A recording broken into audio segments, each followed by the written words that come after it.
Demain, il sera trop tard. Ces mots, Vladimir Poutine ne les a pas prononcés à la légère. Face à ses plus proches collaborateurs de la commission militaro-industrielle, le président russe lance un ultimatum à son propre pays. Il faut accélérer, innover, dépasser l'Occident ou risquer l'effondrement stratégique. Drones kamikazes, armes laser, guerre spatiale, intelligence artificielle, la Russie se prépare à une nouvelle ère de guerre. Et ce n'est pas de la science-fiction.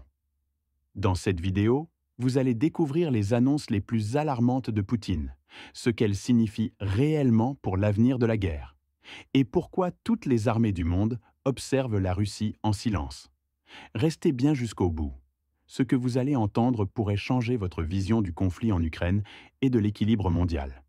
Et surtout, dites-nous en commentaire, ce tournant technologique peut-il redéfinir l'ordre mondial ? Sommes-nous à l'aube d'un conflit global, version 2.0 ? Bonjour, chers collègues. Nous tenons aujourd'hui une nouvelle réunion de la commission militaro-industrielle et allons aborder un ensemble de questions liées au développement des forces armées et au fonctionnement du complexe militaro-industriel, tant dans le contexte actuel qu'à long terme. Nous analyserons également l'exécution des instructions relatives à la livraison aux troupes des équipements militaires, des armes et des systèmes les plus demandés. Il ne s'agit pas uniquement des unités engagées dans l'opération militaire spéciale, qui reste bien sur la priorité, mais de l'armée dans son ensemble, y compris la marine. Je souligne d'emblée que l'année dernière, pratiquement toutes les entreprises du secteur de la défense ont rempli leurs obligations dans le cadre de la commande d'État en temps et en heure, avec qualité. Pour certains types d'armements, les livraisons ont même dépassé les prévisions, la production de systèmes d'attaque, de communication, de reconnaissance et de guerre électronique a été doublée. Les forces armées ont reçu plus de 4000 unités de blindés, 180 avions et hélicoptères de combat. En outre, plus d'1,5 million de drones de différents types ont été livrés. Près de 4000 drones contrôlés via le système de réalité virtuelle FPV sont envoyés chaque jour sur la ligne de front. Je le sais parfaitement, et beaucoup de ceux qui assistent à cette réunion le savent aussi bien que moi, ces moyens de frappe restent insuffisants. Je suis au courant des efforts déployés par le ministère de la Défense, par le ministre lui-même, et par les entreprises du secteur. Il existe des plans, et un travail quotidien est en cours. Je suis convaincu que tous les objectifs de production de drones seront atteints. Ces drones sont très attendus sur la ligne de contact. Ils sont aujourd'hui un des éléments majeurs du succès au combat. Je souligne également que les modèles les plus utilisés sur le front sont rapidement améliorés et perfectionnés, en tenant compte non seulement de l'expérience du terrain mais aussi des systèmes de contre-mesure de l'ennemi développés notamment par les grands groupes d'armement occidentaux, qui ne restent pas inactifs. Nous le savons tous ici. Et les soldats le sauront sur le terrain. La grande dynamique technologique de notre industrie de défense est aussi le fruit d'un retour d'expérience efficace depuis le front. Ce travail est bien rodé entre le ministère de la Défense et les entreprises du secteur, et il doit continuer en permanence. Je tiens à remercier les équipes des usines d'armement, leurs sous-traitants, les ingénieurs de bureaux d'études, les centres d'essai et les polygones militaires. Leur travail, leur dévouement ont permis à notre complexe militaro-industriel de répondre avec dignité aux défis imposés. Cette année, ces défis sont encore plus ambitieux, notamment avec la mise en œuvre du programme d'extension et de modernisation de la capacité du complexe militaro-industriel, qui implique plus de 400 entreprises. Je souligne que notre expérience dans la conduite de l'opération militaire spéciale, tant sur le plan tactique que sur le plan du développement technologique, est étudiée aujourd'hui, sans exagération, par toutes les armées du monde et par les leaders mondiaux de l'industrie militaire et des hautes technologies. Nous devons garder une longueur d'avance, comme nous y sommes parvenus récemment, et je suis sûr que nous continuerons à le faire. J'insiste, il est impératif d'adapter rapidement les armes et les équipements aux nouvelles formes et méthodes de guerre, qui évoluent à grande vitesse, sans lenteur bureaucratique. Nous avons toutes les capacités pour y parvenir. Sur la base de l'expérience acquise au combat, nous devons aussi revoir les programmes de formation dans les écoles militaires, les académies, les centres de formation des jeunes officiers et des sous-officiers. Il est également nécessaire de revoir en profondeur les règlements tactiques des forces terrestres, depuis le niveau section et compagnie jusqu'au corps d'armée et aux formations interarmes. Ces processus doivent se dérouler en parallèle et en coordination étroite. Et bien sûr, il faut tenir compte des grandes tendances mondiales en matière de technologie militaire, anticiper les conflits armés futurs. L'avenir approche à grande vitesse, les changements s'accélèrent. Il est aussi crucial d'accélérer la production de complexes robotisés de toutes sortes, y compris marins, avec une attention particulière aux navires sans équipage et autres systèmes navals. Le développement de systèmes laser capables de détruire différents types de cibles, en particulier les drones, est une priorité. Et à terme, ces systèmes pourraient neutraliser d'autres types de matériel militaire, avions, missiles, etc. Nous avons déjà des résultats concrets dans ce domaine, certains systèmes existent déjà. Mais nous devons avancer plus vite dans ces directions modernes, essentielles et prometteuses. Un autre point important, nous devons absolument développer tout ce qui est porteur d'avenir, y compris ce qui n'est même pas encore discuté publiquement. Mais nos centres de recherche, nos bureaux d'études et nos instituts y travaillent déjà, y réfléchissent et proposent des solutions. Je vous demande d'analyser ces pistes avec la plus grande attention, sans en rejeter aucune. Ce n'est pas une tâche pour demain, c'est une tâche pour aujourd'hui. Car si nous n'agissons pas maintenant, demain, il sera trop tard. De plus, nous devons impérativement achever la constitution de nos constellations orbitales et la mise en service de satellites de différents types, pour tous les types de reconnaissance et pour garantir une communication stable, ininterrompue et sécurisée, y compris dans un environnement perturbé électromagnétiquement. Ces moyens doivent servir non seulement lors des opérations militaires, mais aussi pour les entraînements et les missions en temps de paix, au profit des forces armées, des forces spéciales et d'autres services de sécurité. Cela permettra d'achever la mise en place d'un système de commandement en temps réel et d'améliorer considérablement l'efficacité des troupes.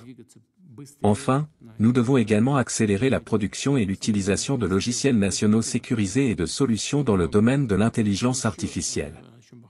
Ces technologies sont destinées à être intégrées dans des systèmes automatisés de commandement militaire. On parle beaucoup d'intelligence artificielle, c'est devenu un sujet incontournable dans toutes les sphères.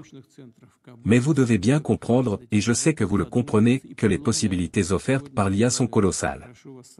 Celui qui maîtrisera le plus vite ces technologies, en matière militaire, aura un avantage considérable sur le champ de bataille.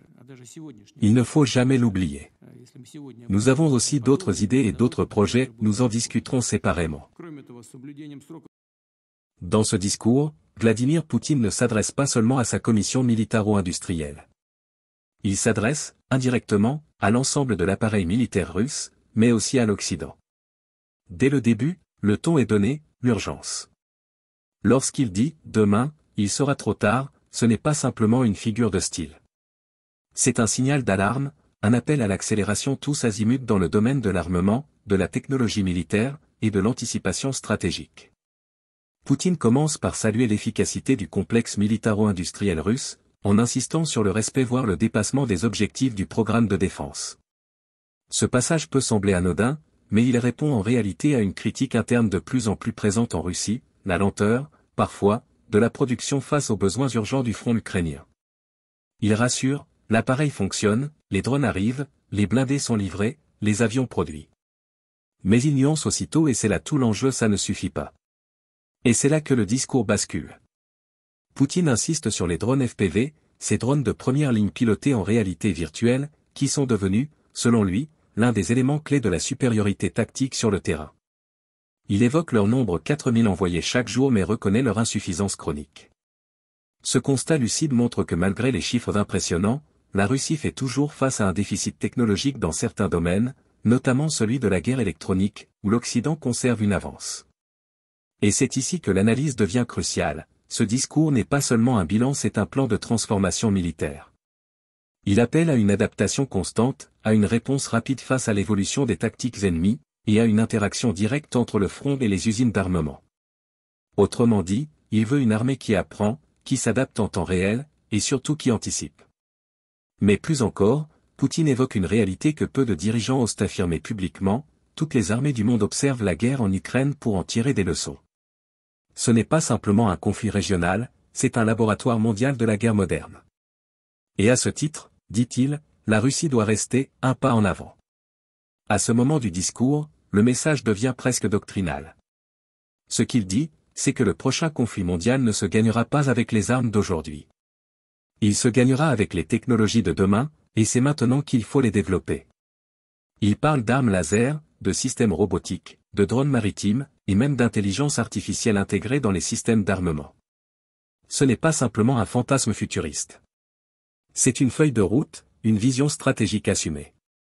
D'ailleurs, lorsqu'il évoque les systèmes spatiaux, les satellites de reconnaissance et les moyens de communication en milieu complexe et brouillé, il admet que la guerre de demain ne se jouera pas seulement sur Terre, mais aussi dans l'espace.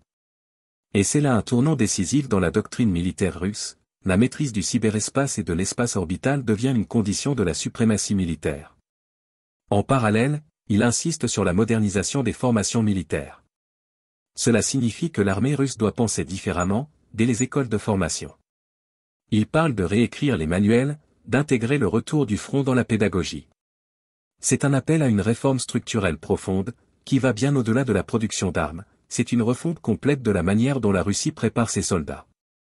Et cette préparation ne se limite pas au champ de bataille physique. Lorsqu'il évoque l'intelligence artificielle, il rappelle que « tout le monde en parle », mais que dans le domaine militaire, celui qui prendra de l'avance aura un avantage stratégique colossal. Ce n'est pas un détail. Cela veut dire que la Russie cherche à numériser son système de commandement, à automatiser certaines prises de décision, et à intégrer des technologies civiles dans le champ militaire, ce qu'on appelle la dualité technologique. Mais derrière ce discours offensif, une autre lecture est possible, celle d'une peur latente. En insistant sur le fait que, demain il sera trop tard, Poutine montre aussi une forme d'inquiétude. Il sait que l'Occident, lui aussi, avance. Que les États-Unis, la Chine, l'OTAN investissent massivement dans ces mêmes technologies. Et que le risque d'un décrochage stratégique existe réellement. En somme, ce discours n'est pas simplement technique. C'est un discours idéologique, presque civilisationnel. Il dit, en substance, la Russie ne peut pas se contenter de suivre. Elle doit mener, innover, surprendre. Et pour cela, elle doit mobiliser toute sa société, ses ingénieurs, ses soldats, ses scientifiques. Alors, comment faut-il interpréter ce tournant?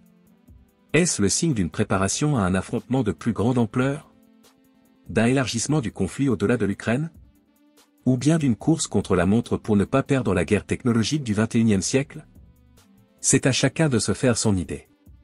Mais une chose est certaine, avec ce discours, Poutine place la Russie dans une logique de militarisation accélérée, structurée, et totalement tournée vers l'avenir. L'avenir du champ de bataille, mais aussi l'avenir de la domination géopolitique. À très bientôt.